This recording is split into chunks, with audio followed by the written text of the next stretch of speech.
አሁን ሚኬል አርቴታ ከጭንቀትም ከትችትም ወጥተዋል። በምትኩም ሙገሳንና አድናቆትን ከየአቅጣጫው መቀበል ጀምረዋል። ከሁለት አስርተ ዓመታት በላይ የቆየውን የመድፈኞቹን የፕሪምየር ሊግ ዋንጫ ጥያቄም ስፔናዊ አሰልጣኝ መልሰዋል። እሱንም ትናንት በተደረገው የበርንሞዝና ማንቸስተር ሲቲ ጨዋታ አረጋግጠዋል። ሊጠናቀቅ አንድ ሳምንት በቀሩት የእንግሊዝ ፕሪምየር ሊግ ትናንት ሁለት ጨዋታዎች ተካሂደዋል። ትኩረት የሳበው ጨዋታ ግን ቪታሊቲ ላይ የተደረገው የበርንሞዝና ማንቸስተር ሲቲ ጨዋታ ነበር። ምክንያቱም ማንቸስተር ሲቲ በጨዋታው ካላሸነፈ አርሰናል ዋንጫውን ማንሳቱን ያረጋግጣልና የሆነውም እሱ ነው። ውሃ ሰማዮቹ ከበርንሞዝ ጋር ነጥብ ተጋርተዋል። ውጤቱም ከ22 ዓመታት በኋላ የአርሰናልን ሻምፒዮናነት አረጋግጧል። በምሽቱ ጨዋታ ማንቸስተር ሲቲዎች የተጠበቁትን ያህል አልሆኑም።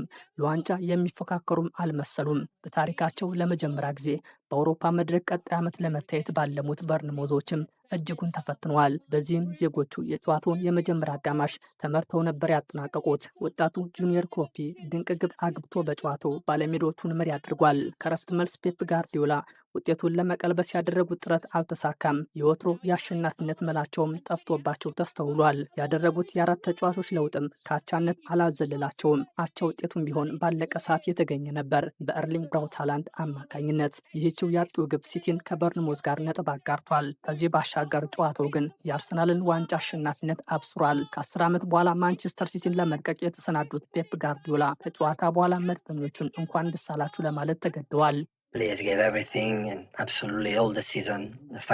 አርሰናሎች ዓመቱን ሙሉ ድንቅ ጊዜን አሳልፈዋል።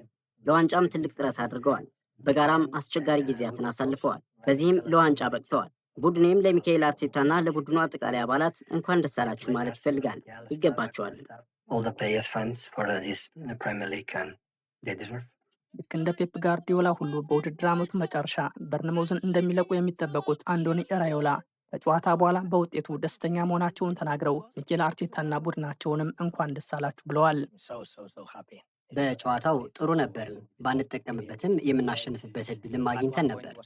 እንደ አጠቃላይ ግን በቡድኔ እንቅስቃሴ ደስተኛ ነበርኩኝ። ቀጣይ ከኤሮፓ ሊግ ባሻገር በሻምፒዮንስ ሊግ የምንሳተፍበትን ጠባብ እድልን ፈጥረናል። በዚሁ አጋጣሚ አርሰናሎች ሻምፒዮን ስለሆኑ ግን እንኳን ደስ አላችሁ ማለት እፈልጋለሁ።